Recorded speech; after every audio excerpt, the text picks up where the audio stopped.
Salmos capítulo 107. Dai graças ao Senhor, porque Ele é bom, porque a sua benignidade dura para sempre. Digam-nos os remidos do Senhor, os quais Ele remiu da mão do inimigo. E os que congregou dentre as terras, do oriente e do ocidente, do norte e do sul. Andaram desgarrados pelo deserto, por caminho ermo, não acharam cidade em que habitassem. Andavam famintos e sedentos, desfalecia-lhes a alma. E clamaram ao Senhor na sua tribulação, e Ele os livrou das suas angústias. Conduziu-os por um caminho direito, para irem a uma cidade em que habitassem. Deem graças ao Senhor pela sua benignidade, e pelas suas maravilhas para com os filhos dos homens. Pois Ele satisfaz a alma sedenta, e enche de bens a alma faminta. Quanto aos que se assentavam nas trevas e sombra da morte, presos em aflição e em ferros, por se haverem rebelado contra as palavras de Deus, e desprezado o conselho do Altíssimo. Eis que lhes abateu o coração com trabalho, tropeçaram, e não houve quem os ajudasse.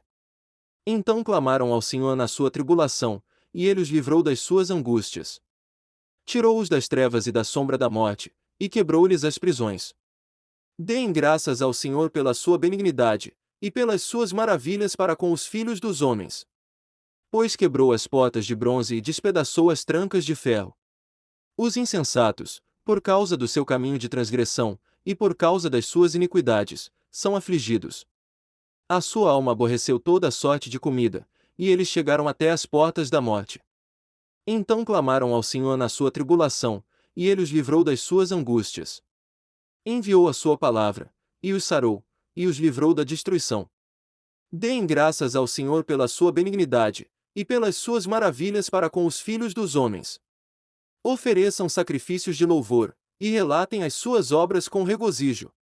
Os que descem ao mar em navios, os que fazem comércio nas grandes águas. Esses veem as obras do Senhor, e as suas maravilhas no abismo. Pois Ele manda, e faz levantar o vento tempestuoso, que eleva as ondas do mar. Eles sobem ao céu, descem ao abismo, esvaece-lhes a alma de aflição. Balançam e cambaleiam como ébrios, e perdem todo o tino. Então clamam ao Senhor na sua tribulação, e Ele os livra das suas angústias. Faz cessar a tormenta, de modo que se acalmam as ondas. Então eles se alegram com a bonança, e assim Ele os leva ao porto desejado. Deem graças ao Senhor pela sua benignidade, e pelas suas maravilhas para com os filhos dos homens. Exaltem-no na congregação do povo, e louvem-no na assembléia dos anciãos. Ele converte rios em deserto, e nascentes em terra sedenta. A terra frutífera em deserto salgado, por causa da maldade dos que nela habitam. Converte o deserto em lagos, e a terra seca em nascentes. E faz habitar ali os famintos, que edificam uma cidade para a sua habitação. Semeiam campos e plantam vinhas, que produzem frutos abundantes. Ele os abençoa, de modo que se multiplicam sobremaneira, e não permite que o seu gado diminua. Quando eles decrescem e são abatidos pela opressão, aflição e tristeza, Ele lança o desprezo sobre os príncipes, e os faz desgarrados pelo deserto, onde não há caminho. Mas levanta da opressão o necessitado para um alto retiro, e dá-lhe famílias como um rebanho. Os retos o veem e se regozijam, e toda a iniquidade tapa a sua própria boca. Quem é sábio observe estas coisas, e considere atentamente as benignidades do Senhor.